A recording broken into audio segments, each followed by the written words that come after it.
Slavery. That's the place everybody likes to start Negro history. You have ignorant black men being brought over from Africa in chains. Terrible thing, slavery.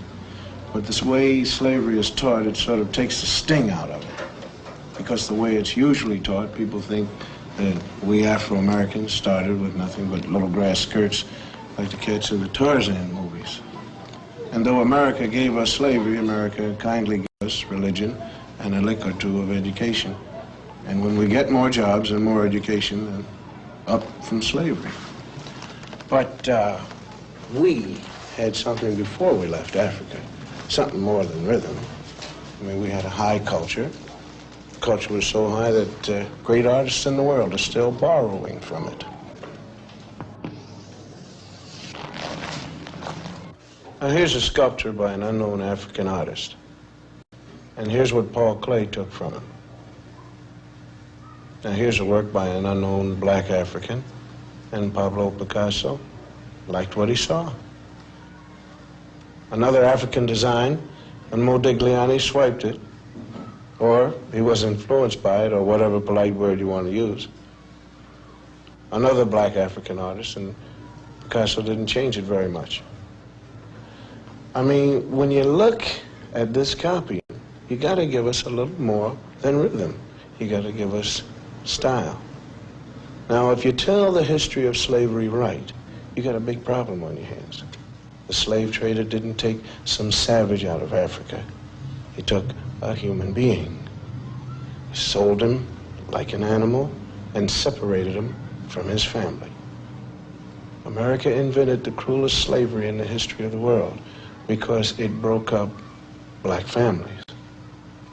After slavery was over, America kept breaking up the black man's family.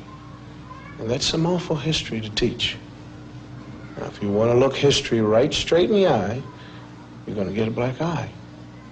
Because it isn't important whether a few black heroes got lost or stolen or strayed in America's history textbooks. What's important is why they got left out. Now, this country has got a psychological history. There was a master race, there was a slave race. And though there isn't any political slavery anymore, those same old attitudes have hung around. I mean, the burning part of Burn, Baby Burn is right here in this classroom.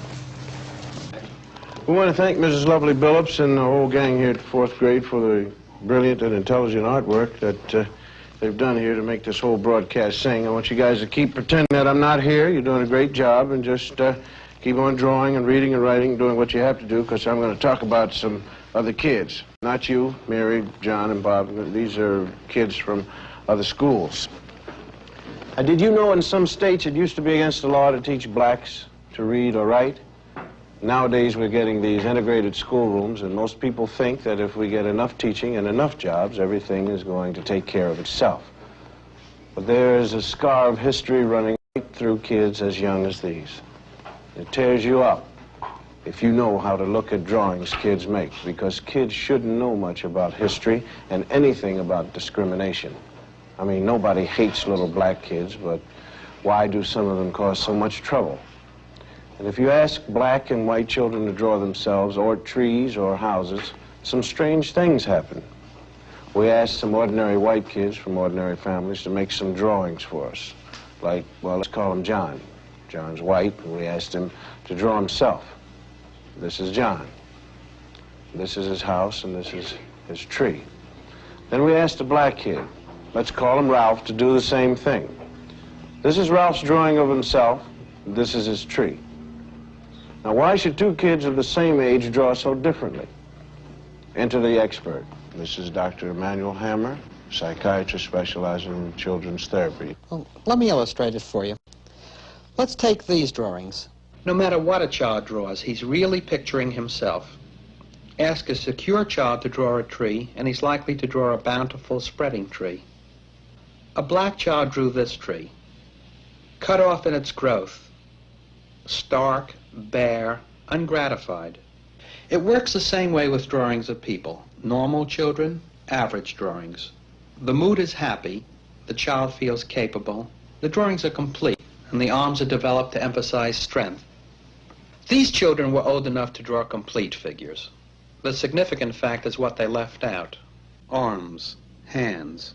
A child may sense that a situation in life is so powerless that he himself is equivalent to an armless man.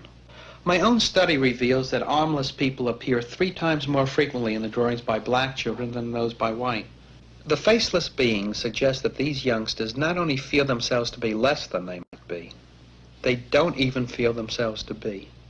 The black child who is forced to live in a hostile world may disappear in self-defense. He drifts through life feeling like a shadow. He stops caring and he stops trying. A child who has this on his mind cannot be a child. A child who has this on his mind could want to burn down cities when he gets older. The whole confusion was summed up by a black 9-year-old in these 2 paintings. This is a 9-year-old boy draws a white man, Robin Hood maybe. And this is how the same boy draws himself. And this is the consequence of deformed history.